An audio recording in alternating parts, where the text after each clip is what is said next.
Welcome back to Gold Derby. I'm Christopher Rosen. I'm so pleased to be joined by Phedon Papamichael, a two-time Oscar-nominated cinematographer whose new film is James Mangold's excellent Bob Dylan story, A Complete Unknown. Phedon, I know you've worked with James many times before, and he's also been working on this project for a long time. So I guess what was the first time you both maybe discussed this film and what the project could be? Yeah, I mean, I think this is our sixth film together, besides some reshoots on Logan. But yeah, this came up yeah, a long time ago, even before Indiana Jones. It's something that uh, Jim has been having in the works. Then things happened, COVID happened, then this very small movie happened in between that took us 2 years in London to complete. Um, then we had a kind of a false start in 23. Then there was the strike pending. So, but all things considered, we started in this early spring of 24, finally. But it really helped everybody. I think it helped. I mean, all departments. I know for sure. Our department, myself. We had scouted New York. We had to shoot in Jersey, so we had to recreate the village in the '60s, and then I know it helped Timothy getting a little more time to expand his craft, which just became so amazing. And playing harmonica, guitar, because Bob was actually quite an accomplished guitarist. He learned piano, and then so we started in 24. We had a very, tight schedule, all locations.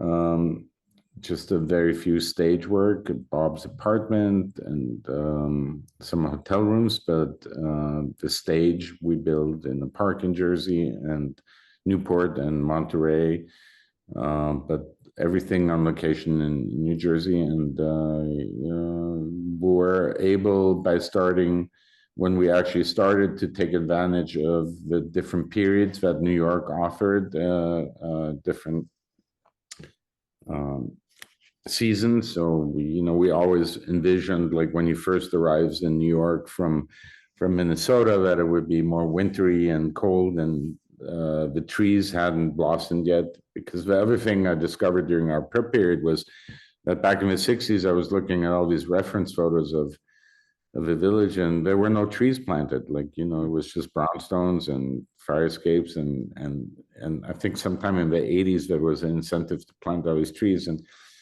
it's very pretty and all that, but it didn't really match any of our sort of reference photos. And so we were just barely squeezed out, like, our early shoot without the trees all like exploding in green leaves. So we managed to capture this beautiful transition of this more muted tones at the beginning of the story, and him coming to see Woody, and then, as he finds himself and creates this new persona that he becomes by 65. Also, visually, the movie becomes more saturated and colorful, and more like the Kodachrome reference photos that we looked at. And Francois Louis, like, really created beautiful lookbooks. There's lots of photographs from the period, lots of photographs in his apartment. That's one of the sets we rebuild. And you know but the movie has, as his character becomes Bob Dylan from Robert Zimmerman, like, there's like, definitely from the muted tones and the dark clubs to the bigger concerts and the more expressive and extravagant wardrobe choices and the motorcycle and all that. So it has sort of this natural visual art to it, without me really having to do anything in terms of lighting style and color. And but it's naturally the camera becomes more energetic and more active. And but it's all kind of in harmony of the character's development. Yeah. So you mentioned like obviously like Timothy playing guitar, playing piano, like doing this performance. Obviously, I know you did Walk the Line with Jim too, where similarly like you're doing live performance, I guess. But like this, I guess my sense is this looks like it's another level because you have all of these actors are really performing, and I guess the Yeah, cinematographer everybody. like I mean, yeah. it's incredible. I mean, and Timothy, became so comfortable and so. I mean, we were like all in awe, and he would walk up to us and got to do it live. Obviously we had it pre-recorded Right. with Timothy, but it's like another level when he's actually performing live on camera, and a lot of the scenes like are impossible really to do playback, even though it's pre-recorded. Timmy, because he's in this apartment, he's trying to figure out a song. He's like writing one line at a time, and then like there's a scene, when John Bez is over, and she's like, "Here, play this," and he's sitting on his bed in his boxer shorts, and he starts singing, "Blowing in the Wind," and then she comes over, she joins in. Like you can't do that unless it's live. Yeah. So that's amazing, and it's amazing for the whole crew and everybody there. We're like, don't think like we're in control of this. We're like, wow, this is like amazing, and like this is where we should put the camera. And yeah, it's very reactive and very similar.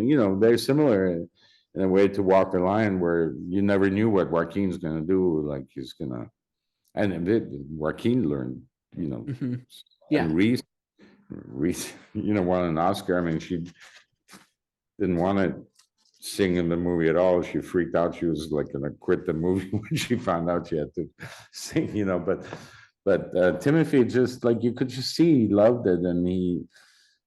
It's not just the performing part. It's just like coming over to the monitor, watching a playback, and going, "Oh, it's like you would see him watching his own performance, and like laughing or smiling and checking us out, watching him, and like, can I try something?" And it was always like he always enriched it and always took it to another level, and it was a very organic process in that way of um them offering up something, and just his choices, very subtle often, as all great actors do, and us just really having to have a camera at the right Hmm. place at the right time, and just but very much also like discovering it. It's not a lot of that you can plan, because also the blocking, and Timothy is very instinctive and intuitive. Like we would present the blocking to him, and he'd just walk around, and I would see him like sit in that chair over in the corner, and then he would stand by the window, then he would go over his bed and prop himself up against the wall with his, he would like also discover his space and figure out where he wants to be. And then the other actors, everyone very respectful of each other, figure out there, and then we would flow with it as filmmakers and go, okay, cover it this way, and very very much of the organic process, which is, I guess, a way to do it when you make a movie about an artist. It's always Hmm. hard to make a movie about art or the expression of art. I mean, Johnny Cash is a bit different because it's more like a sort of this love story and obsessive. This guy is more. It's like what the beauty of this movie is what makes this really young kid tick, and where does he come up with these incredibly relevant words that are touching this entire generation of people, including folk singers, and also, in a way, just not wanting to be part of it, and wanting to be a rock and roller and be on stage and have a drummer and have a guitarist, and and affect the audiences the way other players did at the time, the Beatles and Stones, and so it's a tricky thing, but I'm so happy because I feel like we kind of pulled it off. It's without It's hard to do a movie like this without being a traditional biopic. And we are, Jim and I, we don't deny it. We're kind of classical Hollywood filmmakers. We love Spielberg movies, and we're not ashamed of it. And um, but I also think that his movies work because you always have an insight to, Ford versus Ferrari has incredible car stuff. It's a great race car movie, but it works because you're in Ken Miles and Christian Bale's head, and every little beat of what's the same with this. It's like the same approach. It doesn't matter the genre or it's just really letting the audience into your protagonists in their psyche and what makes them tick. Yeah. You mentioned And like as a like I cameraman, yeah. responsibility is just like on Nebraska, like Bruce Dern. It's all very simple, but it's like, the little moments, the little gifts that these performers give you. You just have to be there. You don't want to overpower it. You don't want to over stylize it. And I'm always very much just staying out of the way and trying my natural lighting approach. And I don't want anyone to be aware or conscious of as like a craftsman Hmm. on hand, trying to manipulate you a certain way. Maybe that. I mean, like, I think you're right. Like what you're saying about like you and Jim. Like I love their movies, and I love the movies you've done, like you with Alexander Payne, or even like Trials of Chicago 7. Obviously, got an Oscar nomination for it too. I like this kind of like traditional thing. The one thing I like watching this movie, I was like, man, this just looks like like I use this like like it looks like a real movie to me. You know what I mean? Like this is like a real movie, like a movie Well, a real movie. movie is nice because, I mean, I said to Jim, look, in pre-production, I was like, should we do this different? Should we be rougher? Should we do more handheld? Should we shoot 16? Should we do black and white? Like, of course, I was laughed at. Um, but, you know, and then once we started filming, it's like we realized, yeah, the form is one thing. And I said to Jim, well, here we are again, like with our compositions that are very important to us. And he goes, well, that's who we are. That's who we are as filmmakers. What do you want us to do? And it's true, like I said that in some other interview. Magritte painted a certain way, and then I'm sure he respected Picasso and Chagall and Gauguin, and he could have done that. I mean, he has a craftsmanship to do that, but like he stuck with his, and we have to kind of like, I mean, I admire other ways of storytelling, but I think I didn't want, like, we're just not going to force some style onto us. That's how we tell stories, and some people might consider it too classic, but we like Spielberg movies, and I love I love Catch Me If You Can, and I'm not gonna, and Steven likes it too, and it's like I'm very happy to be who I am. I'm not gonna try something else, and then Jim feels the same way. But anyway, like the important thing to us is Jim is very, very good with actors and very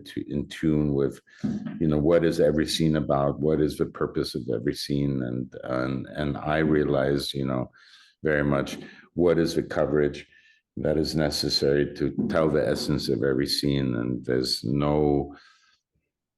Whenever we do a move, I'm like, where's the sweet spot of the move? Why are we doing it here? Where is it going to get used editorially? Like, we're very conscious of like how things are put together.